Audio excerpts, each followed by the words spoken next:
पर्यावरण प्रभाव आकलन के तहत कौन सी ऐसी परियोजनाएं हैं जिन पे काम करने के लिए अनिवार्य मंजूरी चाहिए, मतलब बिना सरकार की मंजूरी के आप इन पे काम शुरू नहीं कर सकते हैं? कौन सी ऐसी परियोजनाएं हैं? खनन मतलब माइनिंग, थर्मल पावर प्लांट, नदी घाटी परियोजनाएं, इंफ्रास्ट्रक्चर से जुड़ी हुई परियोजनाएं यानी कि सड़क, राजमार्ग, बंदरगाह और हवाई अड्डे जैसी परियोजनाएं, और इसके अलावा बहुत छोटे इलेक्ट्रोप्लेटिंग या फाउंड्री इकाइयों सहित विभिन्न छोटे उद्योगों के लिए पर्यावरणीय मंजूरी प्राप्त करना अनिवार्य होता है। साल 2020 में, अभी 2 साल पहले, पर्यावरण प्रभाव आकलन की अधिसूचना मसौदा सरकार लेके आई और इसके तहत बहुत नए नए प्रस्ताव लाए जो बड़े ही महत्वपूर्ण हैं।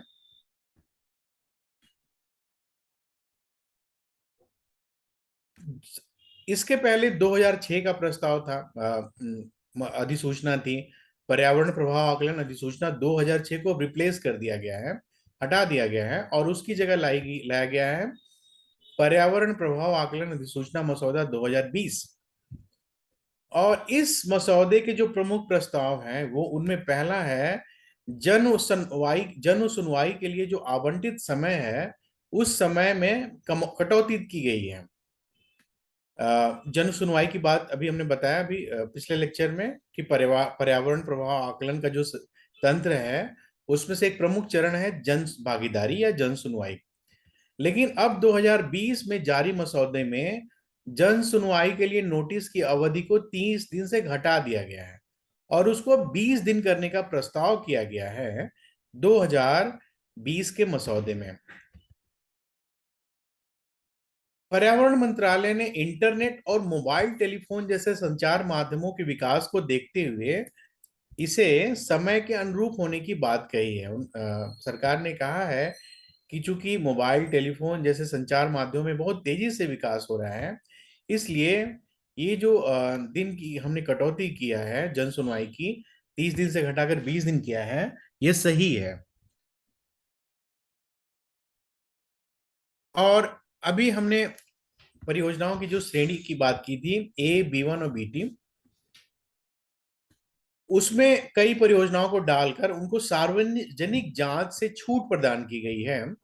ऐसा इसलिए किया गया है ताकि जो अनावश्यक परियोजनाओं में जो देरी हो रही है उस देरी में कमी की जा सके और उसका फायदा रेड टैपिज्म या लाल फीताशाही को न मिलना शुरू हो जाए, जिससे अनावश्यक विकास की गतिविधियां प्रभावित हों।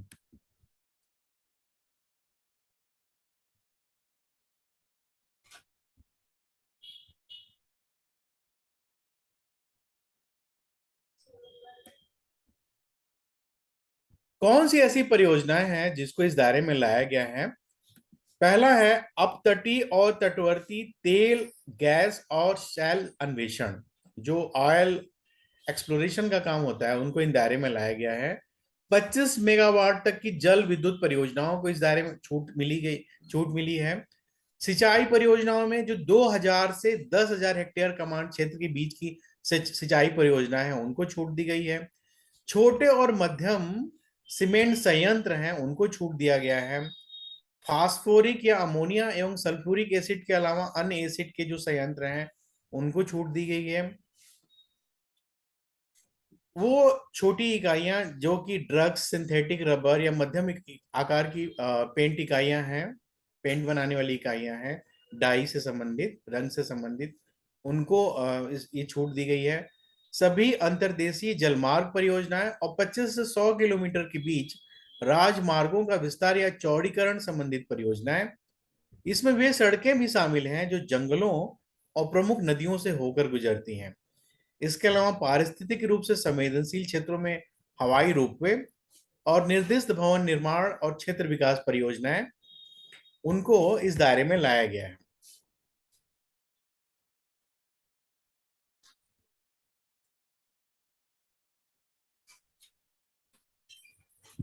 एक और बदलाव लाया गया है जो कि वार्षिक रिपोर्ट से संबंधित है। जो 2006 की अधिसूचना थी उसमें कहा गया था कि जो भी अनुपालन किया जाएगा उसको हर 6 महीने में प्रस्तुत किया जाएगा, लेकिन 2020 कि जो मसौदा है वो वार्षिक तौर पर अनुपालन रिपोर्ट प्रस्तुत करने की बात कही गई है। इसमें अनुपालन रिपोर्ट के लिए लंबी अवधि की अनुमति देने से परियोजना समर्थकों को विनाशकारी परिणामों को छिपाने का अवसर मिलेगा जिन पर किसी का ध्यान नहीं जाएगा, ऐसा पर्यावरण विशेषज्ञों का मानना है। तो ये एक दूसरा पहलू है जो हमने आपसे बताया।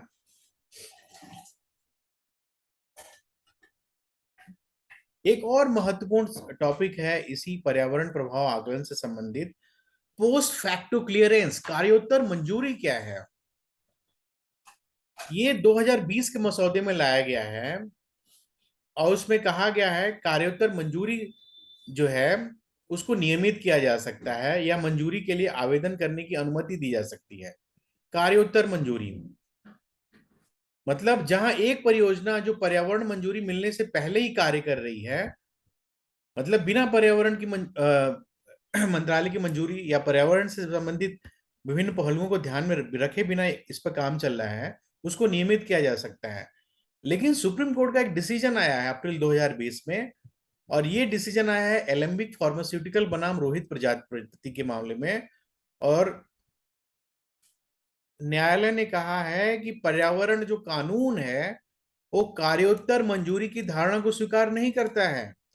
यानी कि आप कार्योत्तर मंजूरी की धारणा लाइए, लेकिन हमने जो पर्यावरण कानून बना दिया है, जब तक आप पर्यावरण से जुड़े हुए पहलुओं पर अपनी बात नहीं रखते, जब तक हम निश्चिंत नहीं हो जाते कि इस परियोजना से पर्यावरण को कोई नुकसान नहीं पहुंचेगा, तब तक पोस्ट फैक्टो क्लियरेंस की जो धारणा है हम स्वीकार तब तक नहीं करेंगे जब तक हम निश्चिंत न हो जाएं कि पर्यावरण संरक्षण के सारे उपाय उस परियोजना में कर लिए गए हैं।